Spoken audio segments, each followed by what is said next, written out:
So Justin Fields is now the starting quarterback for the Chicago Bears, but is he ready for the job? I think so, and let me walk you through my favorite example from last week's game against the Lions to show you why. For starters, let's talk through a mistake Fields made against the Browns. So the Bears have what's called a 9-8-9 concept dialed up. That's 2 goes down the sidelines with a deep post over the middle. But what matters to us is Marquise Goodwin's go route, because he is going to get open, and Justin Fields' footwork, because as you'll see, he takes the snap, hits the back of his drop, and just doesn't throw the ball quite in time and ultimately takes a sack. If you go back and look, when he did hit the back of his drop, Goodwin was even, and thus he was leaving. You've got to throw the ball in the NFL, as tight as that feels, and if that sounds like it's harsh, just know that Baker Mayfield did the exact same thing correctly a little bit earlier in the game, hitting the back of his drop off of a quick play action throw and letting the ball loose to Donovan Peoples-Jones, who comes down with a really nice catch. But fast forward now to the Lions game and you'll see Fields corrects his mistake.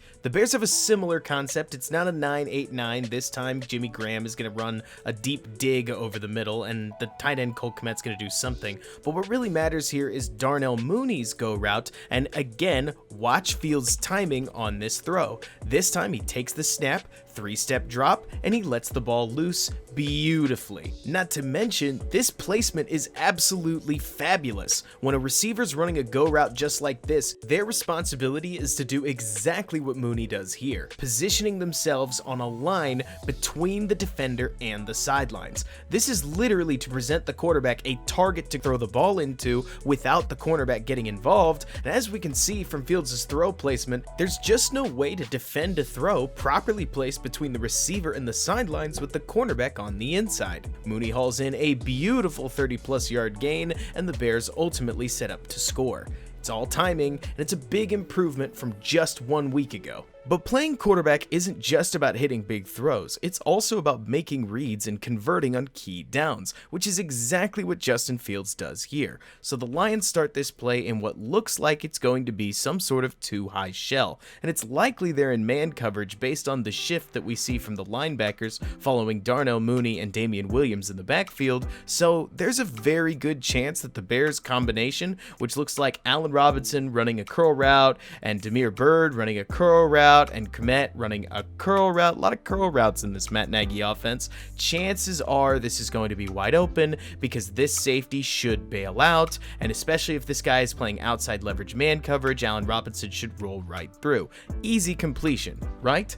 Well, it should have been, but the Lions shift into a cover 1 defense right at the snap with a cover 1 robber look that's going to take away Allen Robinson. Now, last week Fields froze in these kinds of conditions, but this week Fields is already looking at his second read because he's seen this defender drop into space and is moved on immediately. He bounces out as soon as nothing's open, sees that he can beat a man in space right here, and does exactly that, cooking him to the edge and picking up the yards with his feet. The Bears go on to score yet again. It's hard not to just talk about this play, because while it's simple, a rookie being able to immediately recognize that there's a man in his ideal throwing window and move on with calm is exactly what you want to see when it comes to rookie growth. And this is just his second start, for crying out loud. I don't know how much better it'll get. Really, it's more about becoming consistent from here, but either way, this is a huge step forward for the young quarterback. And finally, I have to talk about what might have been Fields' most outrageous throw of the day,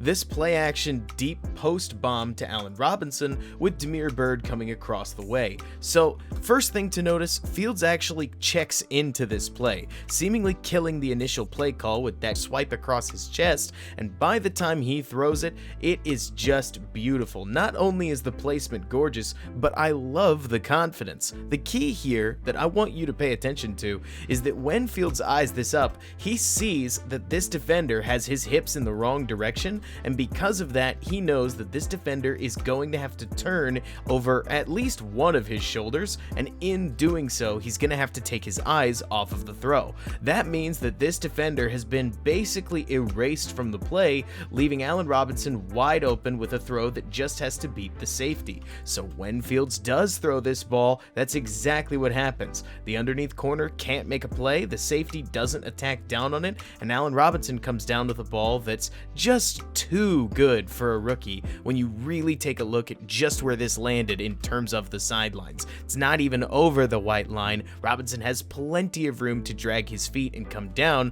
with a huge gain. Look, I don't want this breakdown to sound like Fields was perfect. He made mistakes. Rookies make mistakes all the time. But Fields' highlights in reading the field, in throwing accuracy, and in just raw confidence, and as we saw, checking out of plays at the line of scrimmage to set up big gains, is a huge step forward from the 9-sack game we just saw him play against Cleveland. At this point, I'm just excited to see what he does next.